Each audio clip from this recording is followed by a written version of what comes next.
Hello, everyone.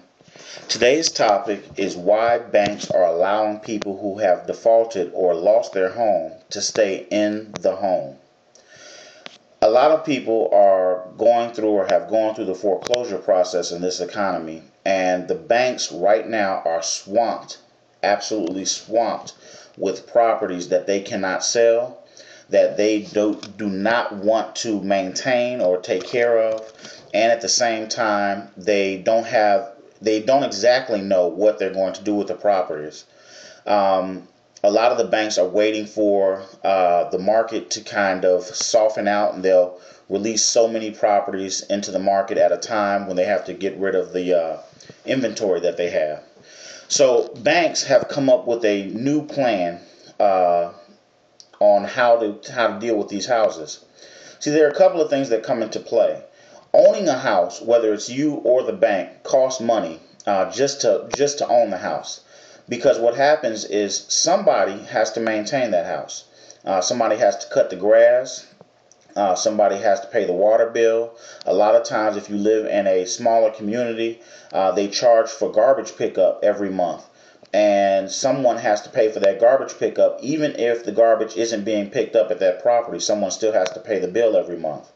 And so what happens is when a bank gets 1,000 or 2,000 of these properties, it's not very affordable for them to have payments or small fees on each property over the time that they hold the property. And the bank may very well hold this property for 6 months, a year, 2 years, even 3 years. So what they're doing is the banks are starting to figure out ways to offset these fees. One of the ways they do that is by letting homeowners stay in the house after they have lost the house in foreclosure. They do this one of two ways. Either they don't say anything after the foreclosure, they don't go to the sheriff and tell the sheriff to put the person out. They just let the person sit there and they don't say anything and the person doesn't say anything, and both parties kind of ignore each other. That happens pretty commonly, and I see a lot of people that are in a house that they no longer own, that they've lost to foreclosure, and they just kind of wait until the bank actually tells them that they have to leave. That's the first way that they do it. The second way is they will actually come to the owner and say, look, we want you to lease this house, or we want you to stay here.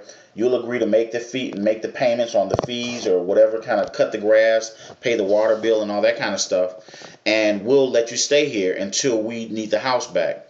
And so they do it kind of a formal, they can do kind of a formal program to actually let people stay in the house.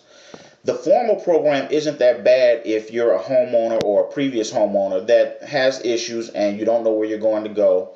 And so it's a way for you to still stay in a house and live, even though it's not the most stable and secure. But if you need time to get on your feet, then that might be something that works for you. But the one where the bank doesn't say anything and the person doesn't say anything is very dangerous. It's dangerous because there's no security in that for the previous homeowner. There's no security in not knowing if you're going to be able to stay in a house a week or a month or a year. Nobody really wants to live that way. My suggestion, or what I think is a good way to handle something like that, is to call the bank. Call the bank and tell them, are you going to let me stay in this house, or do I need to move? The way I put it is, one way or another, you're going to have to deal with this problem. And the longer that you stay in the house and just kind of sit there scared, is the longer that you might be holding up the place where you actually should be. You might be staying away from there. You never know what opportunity is going to open up for you.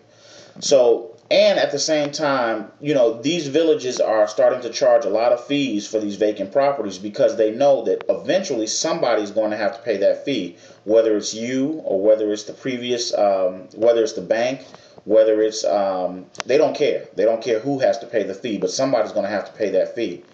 So you don't want to run up those fees too bad because they might hold you responsible, and the bank may even come after you and say, well, since you stayed there, you're responsible for those fees. So that's just one thing to look at when if you're in that position where you're staying in a house that has been foreclosed on. But it is a much more common practice now in this economy where banks are letting people stay in the house. It's not really a bank helping them out, but it's kind of a banks helping themselves out by avoiding the fees. So that's just something to look out for. Hope that helps, and hope this information is useful. If you get a chance, stop by our website www.sellonterms.com. You can see some of our previous videos, and you can see some of the information we have on a lot of other real estate topics. Until then, I look forward to hearing from you. Bye bye.